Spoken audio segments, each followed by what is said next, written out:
I'm an electrophysiologist working in Bordeaux University in collaboration with microelectronicians and clinicians on the development of a new sensor for CGM systems.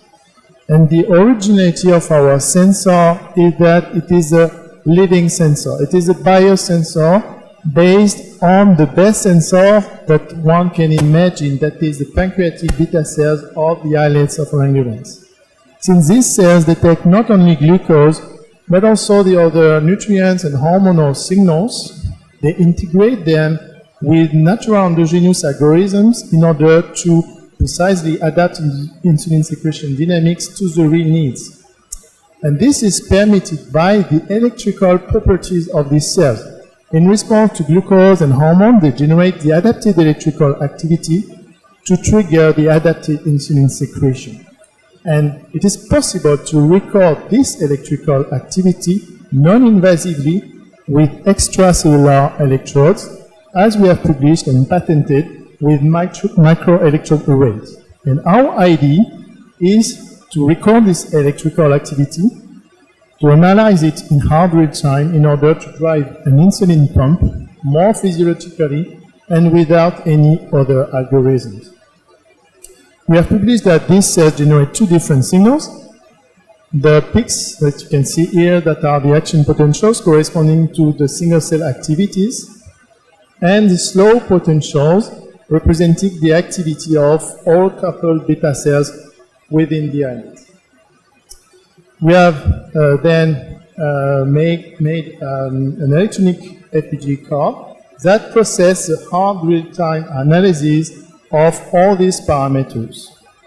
It's not possible to test our device directly in human. Rodent experiments are feasible, but the physiology of rodent is different from human. That's why we decided to test our biosensor in a closed loop in a whole human body simulator of type 1 diabetes patients.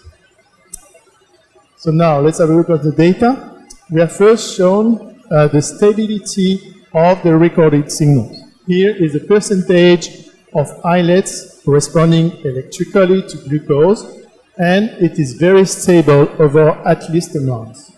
Secondly, we have shown that in response to a physiological glucose elevations, both slow potentials and action potentials have kinetics that is biphasic, and these two electric phases are very important for insulin secretion, and this is the first endogenous algorithm that we have exploited.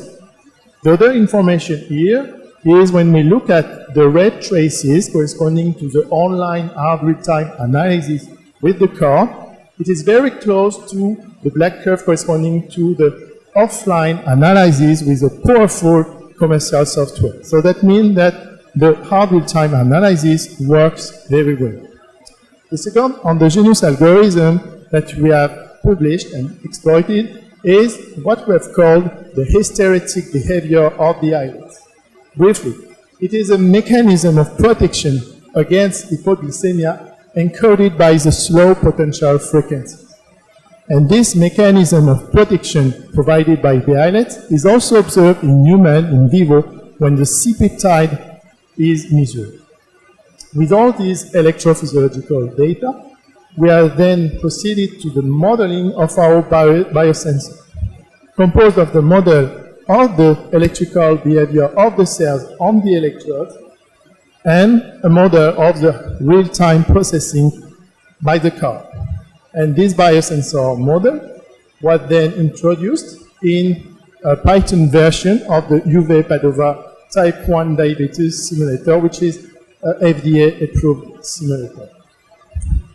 The introduction in a closed loop of our biosensor containing the two endogenous algorithms that I have spoken about. The introduction in a closed loop provides very interesting results. In a 3-minute, 24-hour scenario, the blue curve corresponds to the patient type 1 diabetes treated with this closed loop, and the glycemic profiles are very close to the gray curve corresponding to the healthy subject, without any hypoglycemic excursion. So to conclude, I would say that we provide the proof of concept that our device may qualify as an efficient CGM system in a cloud.